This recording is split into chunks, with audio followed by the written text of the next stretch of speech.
To the health, safety, and security. What's the definition of that? Health is a general state of physical, mental, and emotional well-being, and two, a safety, a condition in which the physical well-being of people is protected, and three is the protection of employees and organizational facilities. And first one is the importance of safety and health is moral. Manage and attack accident prevention on purely human ground. The objective is to minimize the pain and suffering of the injured worker and his family as the result of an accident. More important is first one is ethical responsibility. Number two is human dignity, and three is community impact. Number two is legal. Organizations are subject to fines and supervision can receive jail sentence if found responsible for fatal accident. Legal importance is first one is compliance, number two is liability, number three is regulatory, and three is economy. The cost to the economy of small accident can be quite high. Worker compensation insurance simply compensates the injured worker. And community importance is first one is productivity, and two is cost saving, and three So is let me introduce myself first. So my name is Mike Jedri Anajamak. My ID student is 2023103083. So let me present for my part. So who is responsible for safety and health at work? The first one is the Department of Occupational Safety and Health. Short form is DOSH. And the second one is the National Institute of Occupational Safety and Health. Short form is the NIOSH. And the third one is employers, and the fourth is employees. So what are the functions for these four departments? So the function is as for the Department of Occupational Safety and Health, they are entitled for responsible for formulating, promoting, and enforcing occupational safety and health policy and regulation. As for the National Institute of Occupational Safety and Health, they are conduct research to identify workplace hazard and develop guidelines for their prevention. And for the employers, they are responsible to comply all relevant safety and health regulation established by government agency like DOSH. And the fourth one is employees. So employees, they are responsible for following all the safety procedure using personal protective equipment, also short form, also known as PPE, and reporting any hazard or unsafe condition to their supervisor.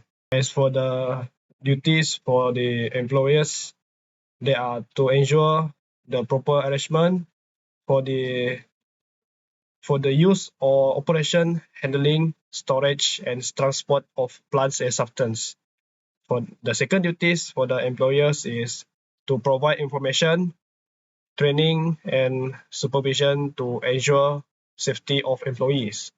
The third one is maintenance of the workplace and its entrance and exit. And the fourth duties for the employers is provision of adequate welfare facilities for employees. So let me explain what's the difference between employers and employees.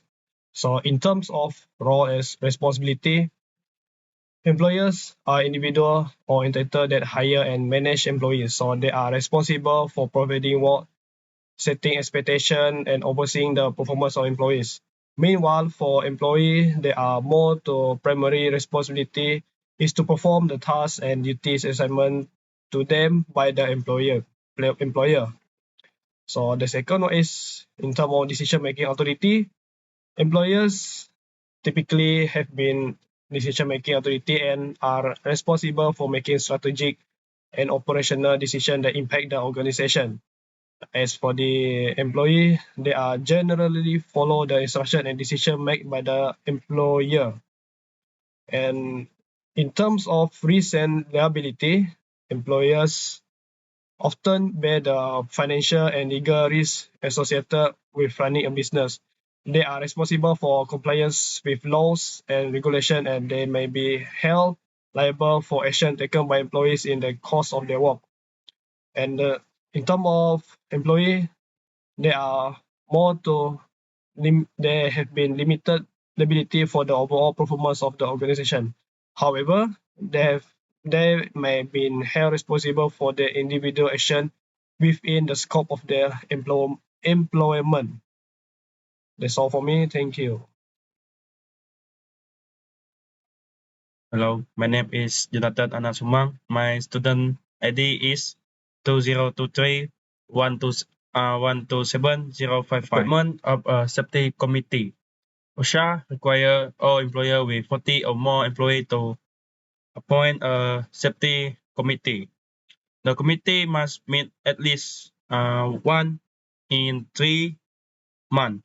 Minute must be kept. The committee member must be provided with safety training by the employer. Then we move to the other slide.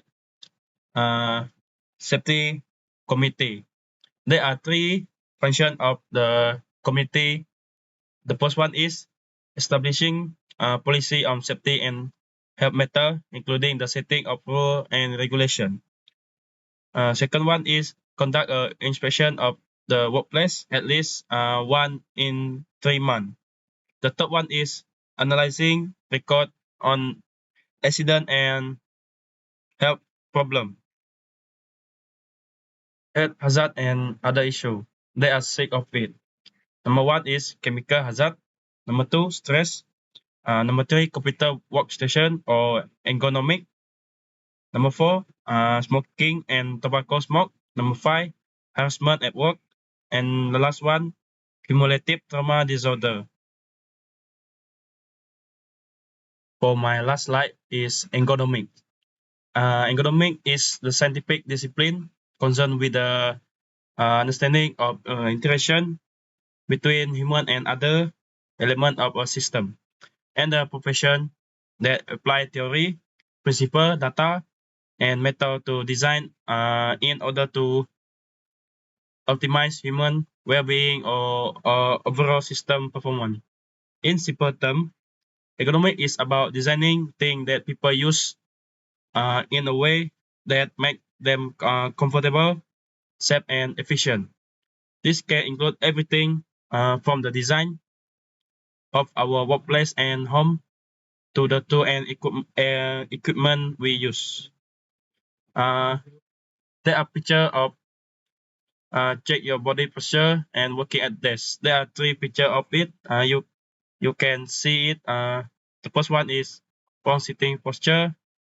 Then second one is the correct sitting position, and the third one is correct standing position.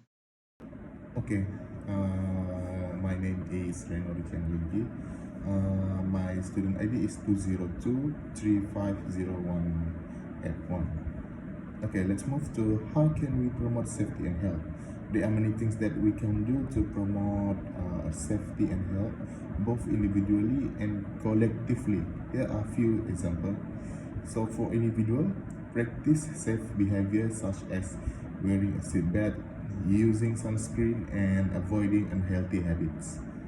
And number 2, make healthy choices such as eating a balanced diet, getting regular exercise, and getting enough sleep. And the last one for the individual is seek help when needed, such as talking to doctor or therapist if you are struggling with a mental health issues. And then let's move to the communities. Advocate for safe and healthy workplace, schools, and neighborhoods. The number 2, support organizations that work to promote safety and health. Number 3, educate others about the importance of safety and health. For the governments needs to develop and enforce law and regulations that promote safety and health. And then they needs to fund programs that provide access to healthcare or other essential service. And the last one, the government needs to invest in research to improve our understanding of safety and health. Okay, let's move to the next slide. The next slide is talks about how to make that safety and health environment will last longer. So the first one is preventive maintenance. Regularly inspect and maintain equipment and facilities. So here we need to identify and address potential hazard before they cause accidents or illness.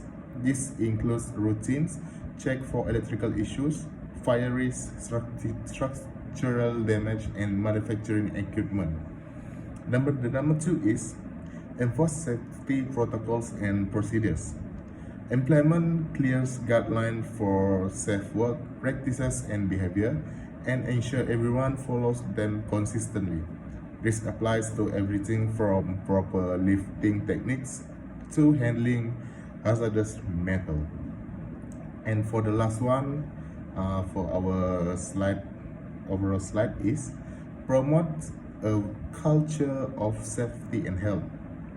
Foster an open and positive environment where everyone feels empowered to report hazards.